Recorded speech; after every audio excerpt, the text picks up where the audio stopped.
झाले भिवंडी लोकसभेची निवडणूक लागलेली आहे। भारतीय वंचित बहुजन आघाडी, प्रहार, कुणबी एकीकरण समिती महाराष्ट्र व इतर सगळ्या छोट्या मोठ्या अनेक संघटनांच्या पाठिंब्याने मी अपक्ष म्हणून निवडणूक लढत आहे। एक शेतकऱ्याचा मुलगा, त्या विरोधात भारतीय जनता पार्टी आणि दुसरा उमेदवार आहे राष्ट्रवादी काँग्रेस पार्टी।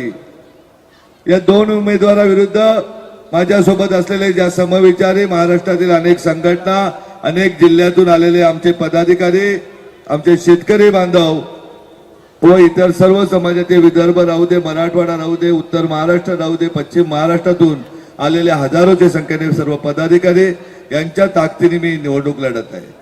निवडणूक लढताना बच्चू भाऊ, विरोधकांकडे बोलण्यासाठी काही मुद्दाच नाही। गेल्या 10 वर्षामध्ये इथे असलेल्या खासदारांनी काय काम केलं तर मी तर नाही सांगत, संपूर्ण कल्याण सांगतं। फक्त दिवाळी पहाट आणि गुढीपाडव्या व्यतिरिक्त खासदार कधी या कल्याण नगरीला दिसलेलेच नाहीये।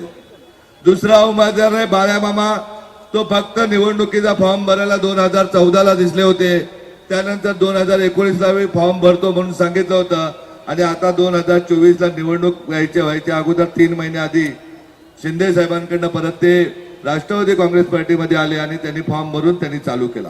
आपल्याला सांगायला अनेक मुद्दे, आपण केलेलं काम सांगू शकतो का? एका शेतकऱ्याच्या मुलाने ठरवलं तर झडपोली सारख्या विक्रमगड तालुक्यातील छोट्याशा गावामध्ये 200 लोकवस्तीच्या गावामध्ये 2000 विद्यार्थ्यांना कायमस्वरूपी शिक्षण दिलं जातं। अगदी 8-8 सीबीएसई शाळा खोदून गरिबांच्या मुलांनाही श्रीमंतांच्या मुलाप्रमाणे चांगल्या गुणवत्तेचे शिक्षण मिळालं पाहिजे यासाठी शाळा उघडल्या जातात, त्याही कुठल्याही प्रकारचं शुल्क न घेता।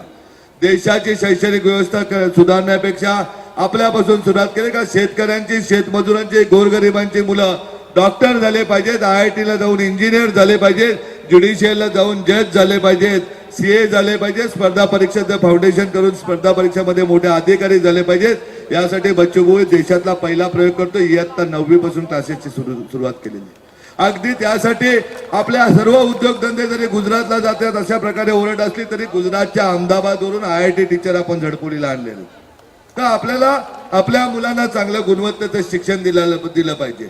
यातील माझ्या समोरच्या एका तरी उमेदवारांनी सांगायचं का मी 2 मुलांना शिकवलेले की 2-4 विद्यार्थ्यांना माझ्या मुलाव्यतिरिक्त शिकवलंय। त्याचबरोबर आरोग्याबाबत बघायला गेलं तर हा लोकसभेमध्ये संपूर्ण खेळखंडोबा आहे। कधीतरी त्या खासदारांना वाटलं का इथल्या रुक्मिणी देवी रुग्णालयात जाऊन बघितलं पाहिजे इथे काय परिस्थितीमध्ये माझा मतदार राजा जगतो? भिवंडीच्या इंदिरा गांधी रुग्णालयामध्ये जाऊन बघितलं पाहिजे का इथे कसे आमचे बांधव उपचार घेतात?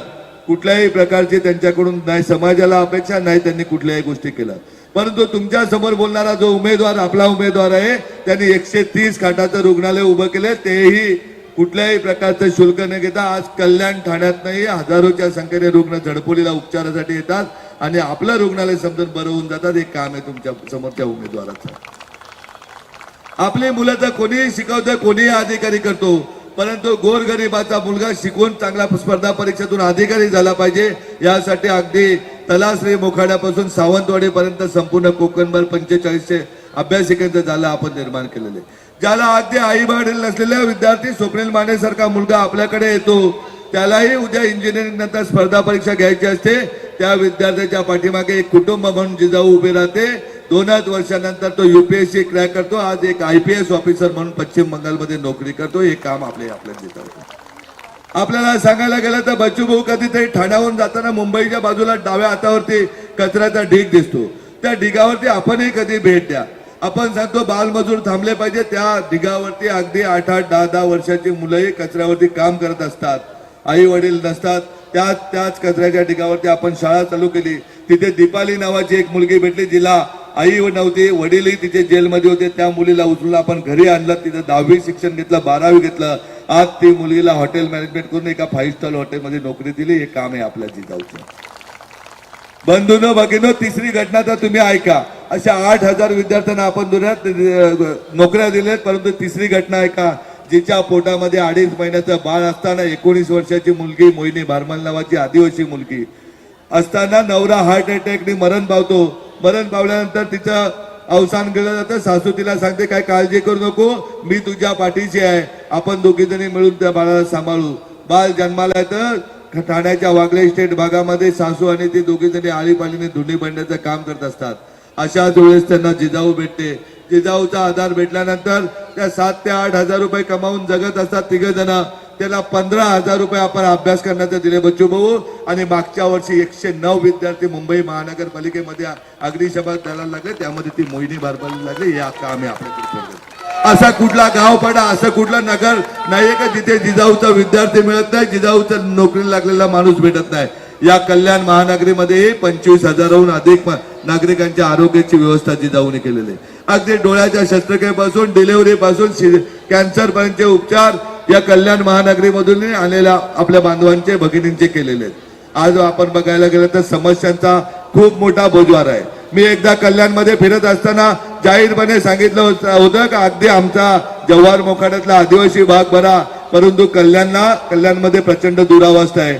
तर आमच्या विद्यमान खासदारांना त्याची मिरची लागली होती. त्यांनी कमेंट केली होती का त्यांनी चष्मा लावून बघा. माझे तर विनंती आहे, आज निवडणुकीला 2 दिवस आहेत. खासदार आज कल्याणमध्येच आहेत. खासदारांनी कधीतरी एनआरसी कामगारांची काय परिस्थिती जाऊन बघितली पाहिजे ना. नुसत्या अदानीच्या मागे राहून चालणार नाहीयेत. तुमचा मतदार एनआरसी कामगार आहे, तो 2009 पासून काय हालामध्ये जीवन करतो. अनेक कामगारांचा मृत्यू झालेला आहे. अनेक भगिनींना रस्त्यावर येऊन धुनी भांडी करायला लागतात. एवढ्या परिस्थितीमध्ये अदानी नावाचा ठग तिथे आलेले आणि त्यांनी कामगारांच्या देण्याबद्दल अवाक्षर बोलत नाही. याबाबत कधीतरी खासदारांनी जाऊन पाहावं. कधीतरी तिथल्याच मोहण्याच्या झोपडपट्टीमध्ये जाऊन बघावं. आमच्या भगिनी कशा 30-30, 40-40 रुपयामध्ये पूर्ण दिवस पापड लाटून लाटून त्याच्या पाठीचा कणा मोडायला आलेले. कधीतरी खासदारांनी जाऊन बघितलं पाहिजे. लोकप्रतिनिधी म्हणून जबाबदारी आहे त्यांची. शिक्षणाची काय दुरावस्था आहे कल्याणमध्ये, आरोग्याची किती दुरावस्था आहे कधीतरी पाहिले पाहिजे. ऐतिहासिक नगरीच्या प्रवेशाला एका बाजूला दुर्गाडी किल्ला तर दुसऱ्या बाजूला डम्पिंगचं ग्राउंड आहे. छत्रपती शिवाजी महाराजांच्या पदस्पर्शाने पावन झालेल्या भूमीमध्ये या अशी दुरावस्था ही बघायला नको का खासदारांनी. आपण बघितलं गेलं तर गेल्या 10 वर्षामध्ये दानवेंच्या बंगल्यावरती, रेल्वे मंत्र्यांच्या बंगल्यावरती खासदारांनी कमीत कमी 500 वेळा जेवण केलं असेल ना. 500 वेळा दानवे त्यांच्या बंगल्यावर आले असतील, परंतु एकही लोकल कर्जत राहू दे, कसारा राहू दे, त्यांनी वाढवलेलं नाही. शहरामध्ये अनेक बिल्डिंग मध्ये ते आणि त्यांचे नातेवाईक पार्टनरून भल्या मोठे टावर बांधले. हो, कुठे कुठे तर बळजबरी एखाद्या हाऊसिंग कॉम्प्लेक्सचं काम सुरू होत आहे, तिथे बळजबरी ते आणि त्यांचे नातेवाईक पैसे टाकून लोकांच्या उद्योगधंदेवाल्यांच्या पार्टनरशिप केल्या.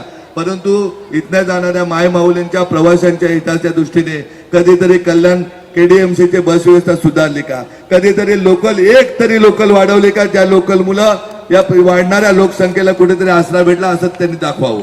आज बघायला गेलं तर गेले अनेक वर्ष रेल्वे स्टेशनच्या समोरची कामं सुरू आहेत. त्या कामं सुरू असल्यामुळे ट्रॅफिकच्या समोर किती जावं लागतं, लोकांना दररोज किती समस्या जावं लागतात. त्याच रस्त्यांची दुरावस्था याबाबत कधीतरी खासदारांनी बघितलं का. रिडेव्हलपमेंटच्या नावाखाली 10-10 वर्षे घराने देण्या प्रचाराला फिरत असताना अनेक वडीलधारी मंडळी रडत असायच्या का, 10-10 दिवस 20-20 दिवस उपोषणाला बसत असायचा. ही जबाबदारी लोकप्रतिनिधी नाहीये का. निव्वळ बिल्डरांच्या बरोबर सुपाऱ्या घ्यायच्या आणि गरीब माणसाला मतदाराला त्यापासून वंचित ठेवायच्या. घरापासून रिडेव्हलपमेंटच्या नावाने बिल्डरांनी सोसायट्या घ्यायच्या, सोसायट्या घेऊन 4-6 महिने पैसे द्यायचे, हजारो कोटी रुपये लोन घ्यायचं आणि मग वरती हात करून द्यायचे. आणि आमचा माणूस गोरगरीब माणूस आहे, तो घराच्या विवंचनेने तसाच खितपत मडून पडतो. या गोष्टी सुधारायला नकोत का. आज आपण बघितलं मेट्रो बाबत कल्याणमध्ये लोकांना टॅक्स सुरू झालेला आहे, परंतु ती मेट्रो आहे कुठे, ती जमिनीच्या खालून चालते का कुठून चालते ही तपासणी गरजेची आहे. आज आपण बघायला गेलं तर महापालिका क्षेत्रामध्ये समाविष्ट असलेल्या वाडेकर राहू दे, सापड राहू दे, उंबरडं राहू दे, या गावांचा विकास फक्त काय मतदानापुरतीच आहे का. मतदानाला वेळ आली का आम्ही तुमच्या समाजाचे आहेत, आम्हाला तुम्ही मतदान केलंच पाहिजे. आणि अनेक बिल्डर लोकांना हाताशी धरून त्या स्थानिक शेतकऱ्यांवरती खोट्या केसेस करण्याचं काम या लोकप्रतिनिधी मार्फत होतं. मी नक्कीच सांगतो कल्याणकरांना, मी इथे राजकारण करायला नाही आलेलो. बच्चू भाऊ बोलले त्याप्रमाणे सांगतोय, 100% समाजकारण करण्यासाठी मी येथे लोकसभा निवडणूक लढवतोय. माझा कुठल्याही बिल्डरशी किंवा धनधनग्याशी कुठलाही संबंध नाही. मी अगदी मोहनेवाल्यांनाही सांगतोय, एनआरसीच्या प्रश्नासाठी तुमच्या बरोबर हा तुमचा भाऊ असेल. रस्त्यावरची लढाई तर लढेलच, कायद्याची लढाई लढेल आणि खासदार म्हणून जे